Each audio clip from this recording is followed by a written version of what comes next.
آواز نہیں آ رہی؟ بہت ٹھنڈے بیٹھے، بولو ہمارے نبی سے بڑھ کر، پورا مجمع ساتھ میں کہے گا ہمارے آقا سے بڑھ کر بولو نہ کوئی آقا نہیں، ہمارے نبی سے بڑھ کر بولو نہ کوئی نبی نہیں، ہمارے پیغمبر سے بڑھ کر اللہ کی قسم کوئی پیغمبر نہیں، ہمارے نبی وہ نبی انگلی مبارک آسمان کی طرف اٹھے تو کبھی چاند کے 2 ٹکڑے ہو جاوے، بولو سبحان اللہ، کبھی وہی انگلی آسمان کی طرف اٹھے ڈوبا ہوا سورج بھی واپس آ جائے، بولو سبحان اللہ، کبھی وہی انگلی زمین پر رہے ہر انگلی سے پانی کا چشمہ بہنا شروع ہو جائے، بولو سبحان اللہ، ہمارے نبی سے بڑھ کر اللہ کی قسم بولو کوئی نبی۔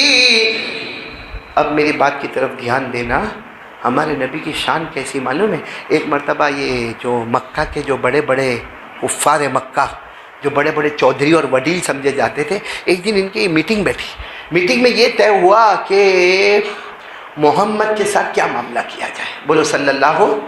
اب میٹنگ میں الگ الگ باتیں ہو رہی ہیں، ارے کوئی یہاں تک باتیں کر رہا ہے کہ نعوذ باللہ محمد کو قتل کر دیا جائے، تو کوئی کہتا ہے کہ محمد بولو صلی اللہ علیہ وسلم ان کو جیل میں بھیج دیا جائے، تو کوئی کہتا ہے نہیں ان کو مکے سے نکال دیا جائے۔ قرآن کریم میں 90 پارے میں ان کی میٹنگ کا ذکر آیا، اللہ نے فرمایا وَإِذْ يَمْكُرُ بِكَ الَّذِينَ كَفَرُوا لِيُثْبِتُوكَ أَوْ يَقْتُلُوكَ أَوْ يُخْرِجُوكَ۔ الگ الگ لوگ میٹنگ میں مشورے دے رہے، لیکن اللہ نے کتنے پیار سے فرمایا میرے محبوب وہاں میٹنگ ہو رہی ہے، فکر کرنے کی ضرورت نہیں ہے، یہ زمین پر پلاننگ کرتے ہیں، ہم آسمان پر پلاننگ کرتے ہیں۔ اللہ نے کیا فرمایا وَيَمْكُرُونَ وَيَمْكُرُ اللَّهُ وَاللَّهُ خَيْرُ الْمَاكِرِينَ۔ اللہ فرماتے یہ زمین پر پلاننگ کریں گے، ہم کہاں پر کریں گے؟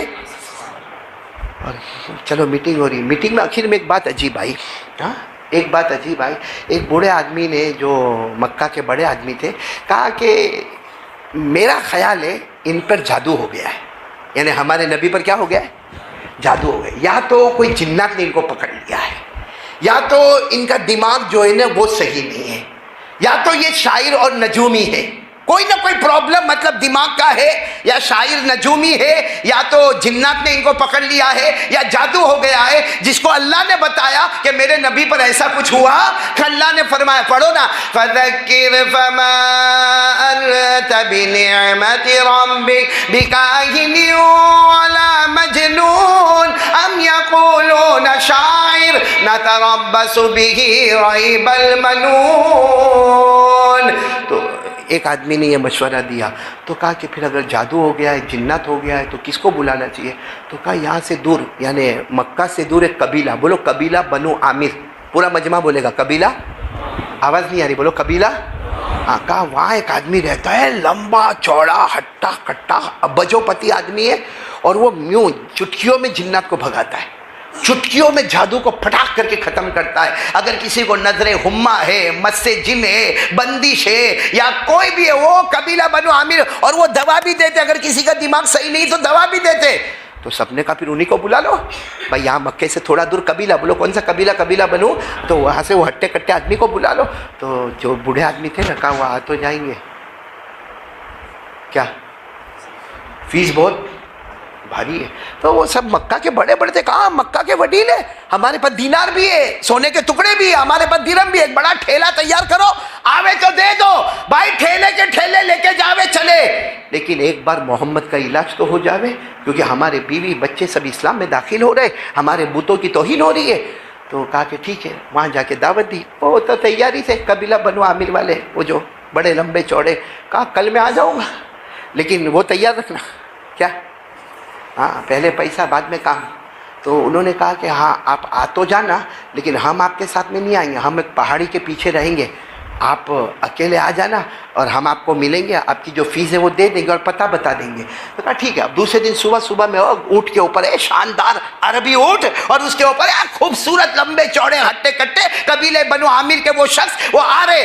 جیسے وہ آئے تو یہ لوگ تو پہاڑ کے پیچھے تھے، سب آئے اور اتنا بڑا ٹھیلا یوں دے دیا، دینار اور درہم کا بنا ہوا۔ انہوں نے بھی ٹھیلا لے لیا، کہا کہاں ہے محمد کا ہے؟ کہا بس اب بھی کعبے کے پاس بیٹھے، جاؤ کعبے کے پاس بیٹھے۔ تو یہ گئے، یہ سب تو پہاڑی کے پیچھے چھپ گئے۔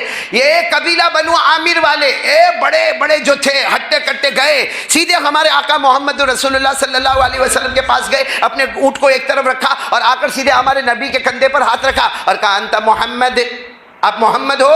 تو ہمارے نبی اس وقت دعا میں مشغول تھے, یوں کر کے دیکھا, کہا میں محمد ہوں, آنکھوں میں آنسو تھے, کہا میں محمد ہوں. تو انہوں نے کہا چلو چلو چلو تیار ہو جاؤ, علاج کرنا ہے, تمہارے اوپر جادو ہے, تمہارے اوپر جنات ہے, تمہارا دماغی پرابلم ہے, کیا ہے وہ مجھے بتاؤ کہ تم کو ہے کیا. تو ہمارے نبی نے ان کی طرف دیکھ کر کہا لیس فی شیء, کچھ نہیں ہے میرے کو, نہ جنات نہ جادو, اور تھا کچھ ہمارے نبی کو, کہا جادو جنات نظر بندش یہ دماغی پرابلم میں نہیں, کچھ بھی نہیں ہے. کہا سارا مکہ کہتا ہے یا تو تم کو جادو کا پرابلم ہے, یا جنات کا پرابلم ہے, یا دماغ کا پرابلم ہے, یا تم شاعر ہو, یا تم نجومی ہو, یا تم مجنون ہو, سارا مکہ کہتا اور تم کہتے ہو کہ مجھے کچھ نہیں. ہمارے نبی نے فرمایا ہاں سارا مکہ کو جو کہنا ہے کہنے دو, میں تو ایک ہی بات کہتا ہوں, لا الہ الا اللہ محمد رسول اللہ, میں اللہ کا نبی ہوں, میں اللہ کا پیغمبر ہوں, میں اللہ کا رسول ہوں, اور قرآن مجھ پر آتا ہے اور جبرائیل میرے پاس آتے. بس وہ قبیلہ بنو عامر وا کہا یہی تو جادو ہے, کیونکہ تم کلمہ پڑھتے ہو, وہ کلمہ ہم نہیں پڑھتے, اور تم کہتے ہو کہ تمہارے پاس جبرائیل آتے ہیں, تو جبرائیل کو تم ہی ملے, ہم میں کوئی نہیں ملا, اور قرآن بھی تمہارے اوپر آیا, ہمارے اوپر قرآن نہیں اترا, اور اللہ نے نبی پیغمبر رسول بنایا تو آپ کو بنایا, باقی ہم کو کسی کو نہیں بنایا. کہا چلو یہی جادو ہے, علاج کے لیے تیار ہو جاؤ, یہ جادو ہے, یہ دماغی پرابلم ہے, جادو ہے. ہمارے نبی صاحب نے فرمایا علاج بعد میں کریں گے, پہلے تم میرے ساتھ چلو. یہ کہہ کر ہمارے نبی نے ان کا ہاتھ پکڑا, وہ بھی ساتھ ساتھ میں چلنے لگے. وہ سوچنے لگے کہاں لے کے جا رہے. ہمارے نبی کھلے میدان میں لے گئے جہاں سامنے بہت سارے درخت تھے. ہمارے نبی نے فرمایا بڑے عامل ہو نا تم, جادو جنات کے اسپیشلسٹ ہو. کہاں؟ کہا وہ درخت سامنے, اس کو بلاؤ, اس کو بولو ادھر آ جا. تو یہ غصے ہو گئے, کہا میں جنات کا علاج کرتا ہوں, جادو کا علاج کرتا ہوں, میں دماغ کا علاج کرتا ہوں, میں وہ درخت کو کیسے بلاؤں گا؟ اور کہا کوئی نہیں بلا سکتا. ہمارے نبی نے فرمایا تو نہیں بلا سکتا, میں میرے اللہ کے حکم سے بلا سکتا ہوں. بولو سبحان اللہ, سب کہنا سبحان اللہ. ہمارے آقا محمد رسول اللہ صلی اللہ علیہ وسلم نے اس درخت کی طرف اشارہ کیا اور فرمایا یا شجر ادن منی باذن اللہ. ہمارے نبی صلی اللہ علیہ وسلم نے انگلی مبارک سے اشارہ کیا, اے درخت میرے اللہ کے حکم سے میرے پاس آ جا. حدیث پاک میں لکھا درخت اپنی جگہ سے باہر اکھڑ گیا. بولو سبحان اللہ. اور جیسے اونٹ ریگستان میں چلتا ویسے دھیرے دھیرے چلتے چلتے آیا. اور میرے پیاروں صرف درخت آیا نہیں, بولو درخت آیا نہیں, قریب آیا. جیسے ایک انسان سجدہ کرتا, درخت نے بھی ہمارے نبی کو سجدہ کر لیا. بولو درخت سیدھے سجدے میں. پھر ہمارے نبی صلی اللہ علیہ وسلم نے کہا اٹھو اٹھو, تو درخت اٹھا. پھر ہمارے نبی نے فرمایا جاؤ واپس جہاں سے آئے تھے وہاں چلے جاؤ. سارے لوگ دیکھنے والے کہتے درخت اپنی جگہ سے اٹھ کے جانے لگا, اور جس جگہ سے اکھڑ کے آیا تھا وہیں جا کر بیٹھ گیا.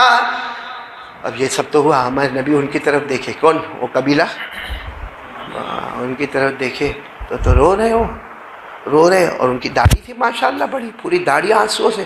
تو ہمارے نبی نے کہا کیا ہوا؟ کہا مجھے کلمہ پڑھا دو. بولو سبحان اللہ. کہا مجھے کلمہ. تو ہمارے نبی صلی اللہ علیہ وسلم نے کلمہ تو پڑھا دیا, لا الہ الا اللہ محمد رسول اللہ. بولو صلی اللہ علیہ وسلم. ہمارے نبی نے فرمایا کیوں ایمان کیوں قبول کر لیا؟ تو اس نے کہا میں بہت پڑھا لکھا آدمی ہوں, عبرانی زبان, یونانی زبان, سریانی زبان, عربی زبان, میں سب کا ایک دم زبردست پروفیسر ہوں, بہت پڑھا ہوں. اور میں نے یہ بھی دیکھا ہے کہ جادوگر اپنے جادو سے درخت کو بلاتا ہے اور درخت کو واپس بھیجتا ہے, اور نبی بھی بلاتا ہے درخت کو اور نبی بھی بھیجتا ہے. مگر اللہ کی قسم اگر درخت سجدہ کرے گا تو نبی کو کرے گا, نبی کے علاوہ کسی کو نہیں کرے گا. آپ نے درخت بلایا وہ کمال نہیں تھا, آپ نے درخت کو بھیجا وہ کمال نہیں تھا, لیکن درختوں کے بارے میں اللہ کا طریقہ ہے, ساری کتابوں میں ہے. یہ سجدہ کریں گے تو نبی کو کریں گے, نبی کے سوا کسی کو نہیں کریں گے. اور یہ درخت نے آپ کو سجدہ کیا, میں نے ایمان قبول کر لیا. ارے میرے پیاروں, یہ سننے کے بعد ہمارے نبی نے کہا میرے گلے لگ جاؤ. وہ کیا منظر ہوگا, وہ نبی کے گلے لگے. پھر بڑے پیار محبت کے ساتھ کعبے کے پاس آئے. ہمارے نبی نے فرمایا دیکھو وہاں وضو کر لو, میرا تو وضو ہے, آپ وضو کر لو. میں وضو کا طریقہ بتاتا, 2 رکعت نماز پڑھ لو, اللہ نے آپ کو جہنم سے بچا لیا, اللہ نے آپ کو جہنم سے بچا لیا. میں بھی 2 رکعت نماز پڑھوں گا, اللہ نے میرے امتی کو ہدایت دے دی. 2 رکعت نماز پڑھی, پھر بہت دیر تک قرآن پاک کی تلاوت ہوئی. جب جانے کا وقت ہوا تو ہمارے نبی نے فرمایا ایک بات بتاؤ، تم جب کلمہ پڑھ رہے تھے نا جبرائیل کہتے تھے کہ اللہ نے آپ کے لیے جنت کا دروازہ کھول دیا ہے، اور پھر تو آپ نے میری ملاقات کی۔ وہ جب جانے لگے نا تو وہاں سے تو الگ ہوئے، وہ سب پہاڑی کے پیچھے تھے، سب کے سب باہر آئے اور آ کر کہنے لگے اے کیا ہوا؟ ارے ہم تو علاج کے لیے بھیجے تھے۔ تو انہوں نے زور سے کہا مکہ والوں یہی تو غلطی ہوئی کہ میں سمجھا کہ وہ پیشنٹ ہے اور میں ڈاکٹر ہوں، وہاں جا کے پتا چلا مریض میں تھا، ڈاکٹر تو وہی تھے، انہوں نے میرا علاج کر دیا۔ تو کہا ہماری فیس کیا؟ تو وہ جو ٹھیلا تھا نا یہ اٹھا کے پہاڑی کے پیچھے پھینکا، لے لو تمہاری فیس جو بھی ہے، اس کے بدلے اللہ نے مجھے جنت عطا فرما دی ہے۔ میرے دوستو ایسے پیارے نبی ہم کو ملے، ہم نے کیا کیا اس نبی کے ساتھ؟ ہم کو نبی کا چہرہ تک نہیں پسند آیا۔ ہاں ایک کتے کے اندر وفاداری ہوتی ہے لیکن ہمارے اندر وفاداری نبی کے چہرے کے معاملے میں بھی نہیں ہے۔ بھائی نبی کے آپ لوگ ناراض مت ہو، سیدھا بولو نبی کے چہرے پہ داڑھی تھی یا نہیں تھی؟ یعنی پورا مجمع بولے تھی کہ نہیں تھی؟ تھی۔ تو آج سے ارادہ کرتے ہو انشاءاللہ، بلکہ میں تو ایک بات کہتا ہوں کہ یہ ارادہ کرو، پہلا